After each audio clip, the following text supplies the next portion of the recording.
ថ្ងៃនេះមានលុយ25,000មកមួយឆ្នៃម្ហូបជាមួយខ្ញុំចឹងខ្ញុំទិញមាន់មួយចំហៀងតម្លៃ17,000ហើយសល់ខ្ញុំទិញត្រី5,000ហើយស្លឹកនេះគឺជាស្លឹកតមូង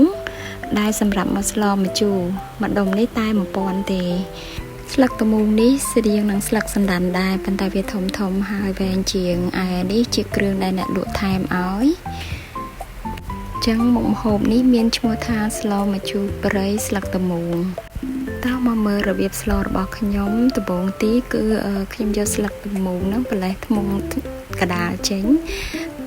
មានតែយកតែស្លឹកទេហើយបងប្អូនប្រឡេះអស់មកលាងឲ្យស្អាត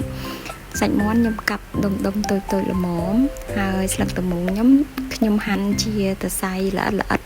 ឆ្មាមែនតែនចាដើម្បីយើងស្លមកយកវាធ្វើជាបន្លែតែម្ដងបងប្អូនកុំប្រើវាច្រើនបងប្អូនហាន់ទុកហើយដាក់វាមកល្មមសិនទៅជៀសវាងវាជូរពេកហើយគល់ស្លឹកគ្រៃខ្ញុំដំឲ្យទក់ហើយខ្ញុំហាន់ជាប្រទេសដាក់ចូលគ្នាទាំងអស់តែម្ដងជាមួយនឹងគ្រឿងដោយបន្ថែមជាមួយនឹងម្ដេងបងប្អូនហាន់ជាប្រទេសក៏បានហាន់ជាសរសៃក៏បានហើយសល់ប្រហែលបងប្អូនដំវាដើម្បីយកជាតិស្លឹកក្រូចសើចខ្ញុំប្រឡេះវាហើយខ្ញុំអត់ចង់ហាន់វាជាសរសៃទេដោយសារទុកអញ្ចឹងវាឈ្ងុយជាងហើយមើមខ្ទឹមដំវាខ្ញុំអត់ចិញ្ចាមដែរដាក់ចូលគ្នាទាំងអស់ថែមម្ទេសខ្ញុំស្ទើរម្ទេសគ្រាប់អញ្ចឹងខ្ញុំតែម្ទេសដែលបានកន្លុកទុកបញ្ចូលថែមទៀតហើយចុងក្រោយនោះកុំភ្លេចប្រហុកខ្ញុំដាក់ប្រហែលជា5កន្ទុយក៏ច្រាំឲ្យម៉ត់ដាក់ចូលគ្នាទាំងអស់ដាក់គ្រឿងរួចរាល់ហើយបងប្អូនច្បល់ដល់បន្ថែមគ្រឿងទេសមានដូចជាទឹកត្រីប៊ីចេងស្ករសស្ករត្នោតដាក់តាមនឹងមកល្មមសិនទៅហើយបងប្អូនច្បល់វាឲ្យសព្វចូលគ្នាចាំយកវាមកដាក់លើសង្ក្រានមកងាស់វា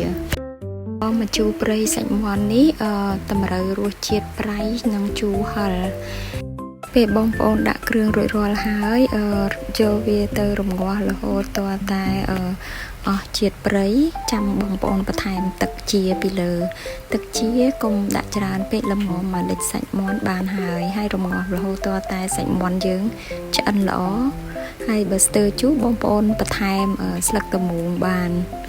គឺយើងបានហាន់ទុកបំរុងក្នុងករណីស្ទើរជូរយើងបន្ថែមពីលើវីដេអូនេះគ្រាន់តែជាគំនិតមួយសម្រាប់ចែករំលែកឲ្យបងប្អូនក្នុងការច្នៃម្ហូបទៅតាមអ្វីដែលយើង